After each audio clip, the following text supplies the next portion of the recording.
In order to escape such vice, the saints fled from the towns and avoided meeting a large number of people, for they knew that the company of corrupt men is more destructive than a plague.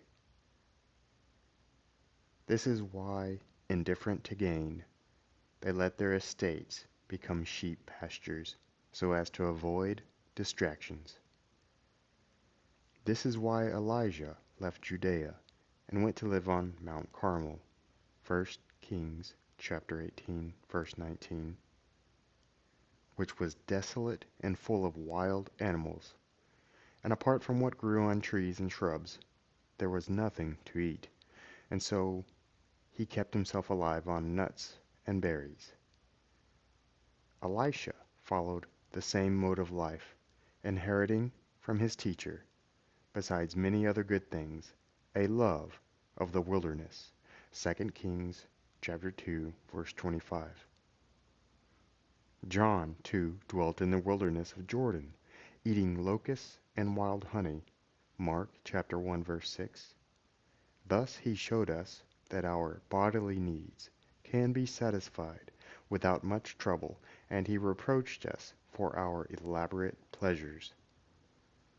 Possibly Moses was instituting a general law in this manner when he commanded the Israelites to gather daily no more than 1 day's supply of manna.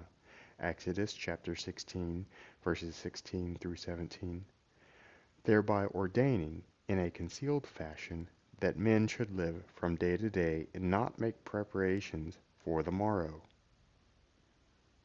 He thought it right that creatures made in the divine image should be content with whatever comes to hand and should trust God to supply the rest.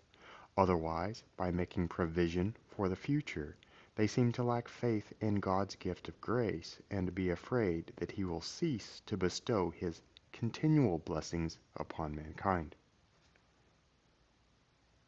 In short, this is why all the saints, of whom the world was not worthy, left the inhabited regions and wandered in deserts and in mountains and in dens and caves of the earth, going about in sheepskins and goatskins, being destitute, afflicted, tormented. Hebrews chapter 11, verses 37 through 38. They fled from the sophisticated wickedness of men and from all the unnatural things of which the towns are full, not wishing to be swept off their feet and carried along with all the others into the whirlpool of confusion. They were glad to live with the wild beasts, judging them less harmful than their fellow men. They avoided men as being treacherous, while they trusted the animals as their friends, for animals do not teach us to sin, but revere and respect holiness. Thus men tried to kill Daniel, but the lions saved him, preserving him when he had been unjustly condemned out of malice. Daniel chapter 6, verses 16 through 23. And when human justice had miscarried, the animals proclaimed his innocence. Whereas Daniel's holiness gave rise to strife and envy among men, among the wild animals it evoked awe and veneration. All of us, then, who long to make spiritual progress, should strive to imitate the holiness of the saints. Let us rid ourselves of enslavement to the body's demands and pursue freedom. The wild ass was made by the Creator to run free in the wilderness. He does not hear the chiding of the driver and laughs to scorn the crowds in the town. Job chapter 39, verses 5 through 7. But until this moment we have made him carry burdens, placing him under the yoke of passion and sin.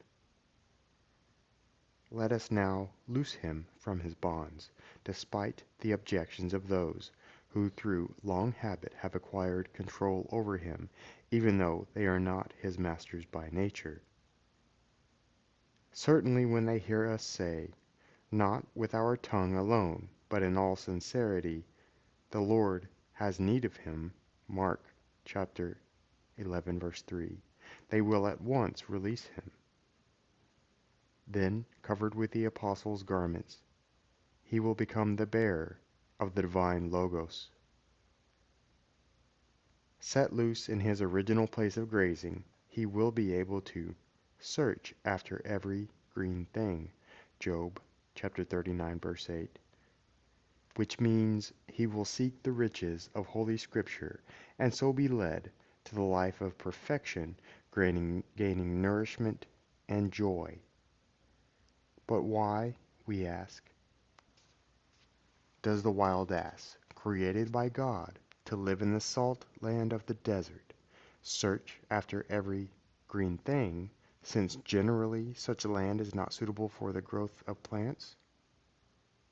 The answer must be that where the moisture of the passions has dried up and there is a desert, it is possible to seek the inner truth contained in Scripture.